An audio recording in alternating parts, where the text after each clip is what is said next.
Crack on, everyone.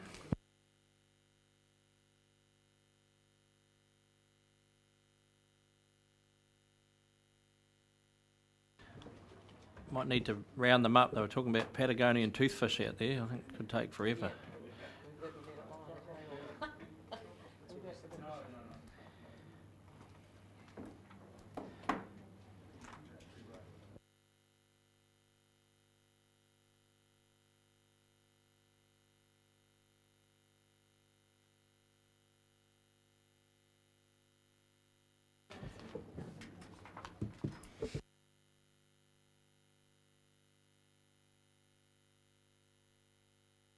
We have a quorum. Let's get back into it. So, mover and seconder. You, what's the wordsmithing? How's that worked out? Mr. Chairman, I move that this report lie on the table, and that Council instructs staff to investigate the cost and legal requirements to ensure that any subsidiary of HBRC to hold the RWSS assets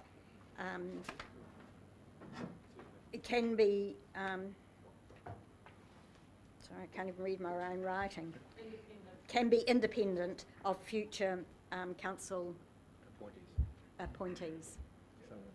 So that's the mover. Seconder, are you sticking with that, or are you? We're just going to leave it on the table. Leave it on the On table. the table, and request that staff investigate Answer that question. the cost and legal. You won't be able. I couldn't read my own writing. I doubt that you can. 2015 is not starting that well, is it? Really? Starting well. Are you happy to second that, Councillor Hewitt, or do we need someone else? She said you would.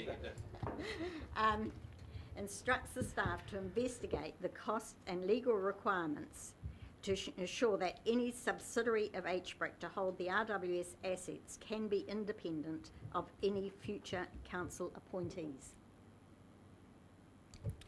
Seconder? No, I can't see. So someone happy to second that? Councillor Bevan, you wish to speak, Councillor Scott? Mr. Chairman, I do apologise that I have not raised the legal issues around this prior to this meeting. It only occurred to me during the meeting. It's a bit late to have not thought of these things in advance. But I do believe that without setting up, my suspicion is without setting up a separate company entity within HBRC, that it cannot be achieved without those councillors having to be responsible and make the final decisions on it, which would then leave it open to perception of conflict. Therefore, I do think we have to investigate whether there is a neat alternative. Otherwise, then I think we will have to accept that the transition board move to a full board, providing there is financial close.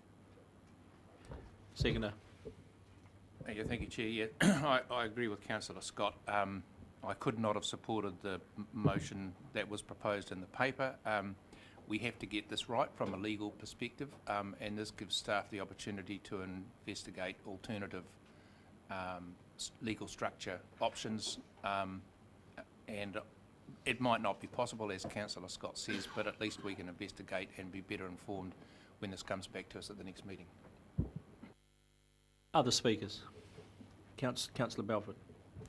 I'm going to support the motion, but for entirely different reasons. From my standpoint, what I would like to do is register my strongest possible objection to the continuation of this entity.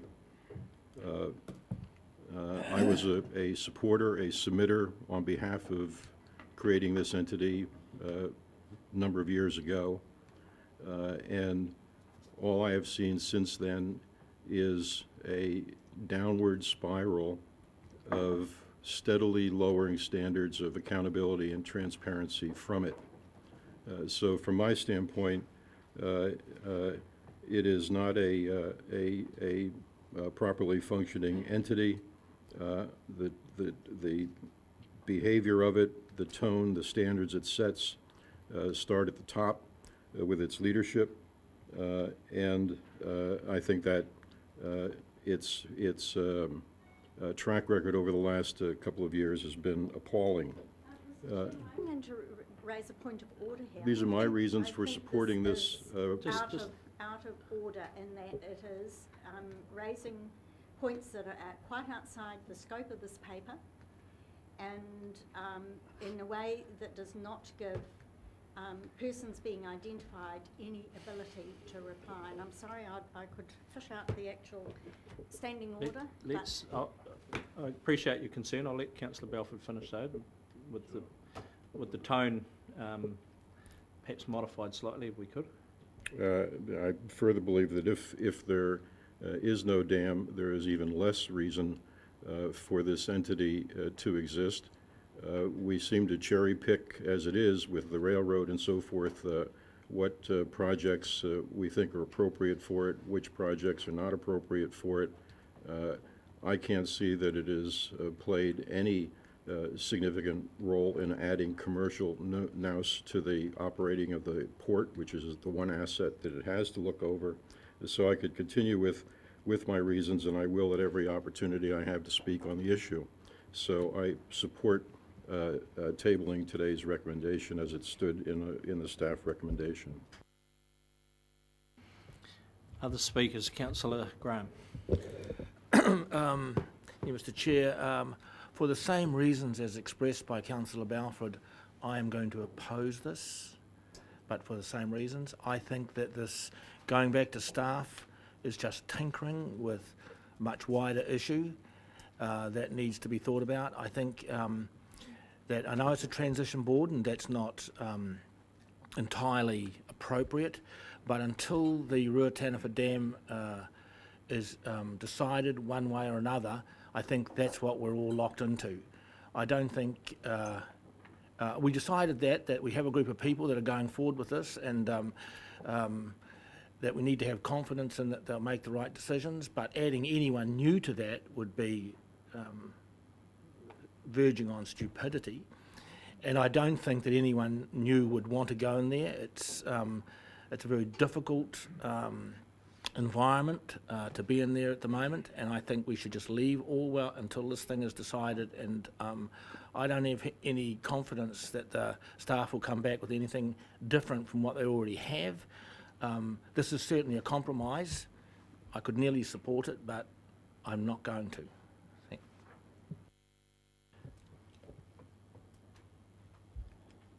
Other speakers, Councillor Barker. I'm going to oppose the resolution too for three reasons.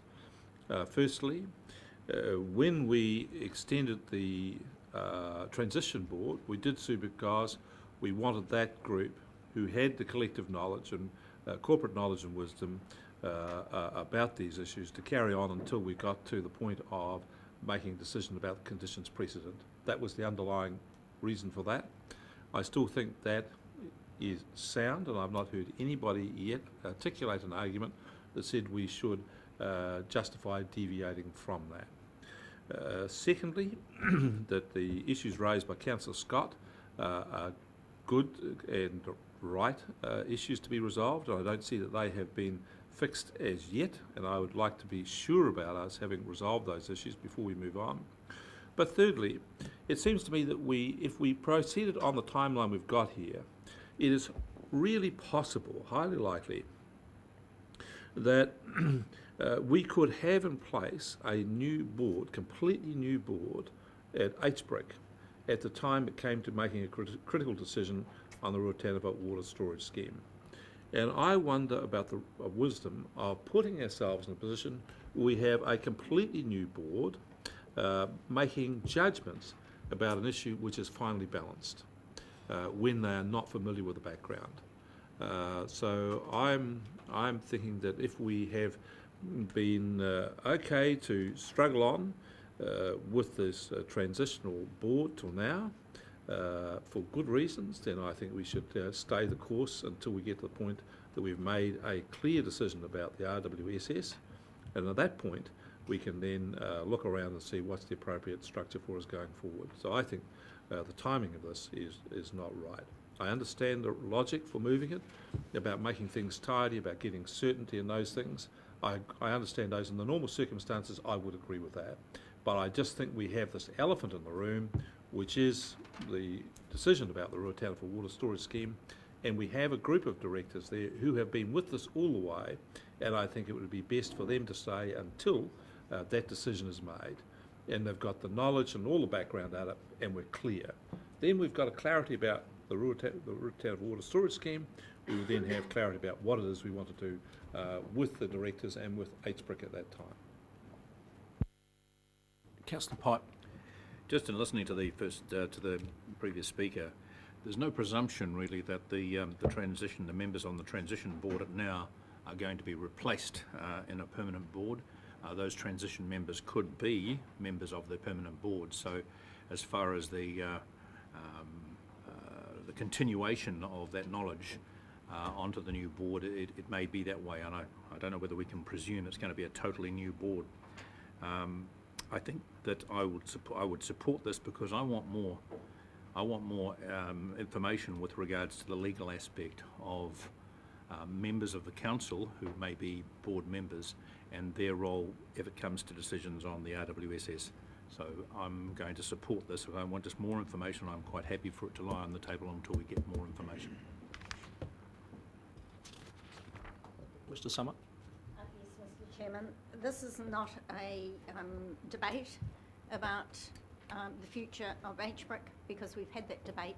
We've had it at an earlier meeting, and the constitution of the board was discussed and has been a decision of council. This is a debate around the timing of the change from the transition board to the board of HBRC.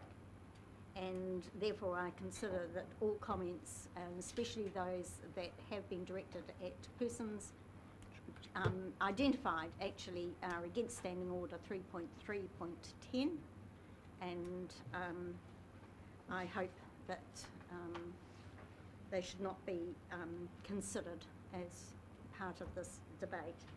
But as far as scope goes, this paper is quite specific. It's a scope. It's a paper on the timing of the change, which we have already approved, what the constitution of the future board of HBRC will be.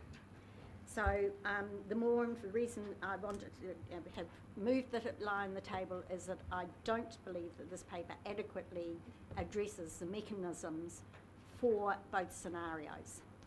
And I think that we may find actually the answer is only that it can proceed to that date, providing scenario 1 is reached. So that remains to be seen. I don't want to suppose something without adequate advice, and I trust that other councillors will see the importance of actually having clarity around that particular issue. Thank you. Thank you. I'll put the motion. What are we voting on? It's lying on the table. It was up on the board. Lying on the table, awaiting further information.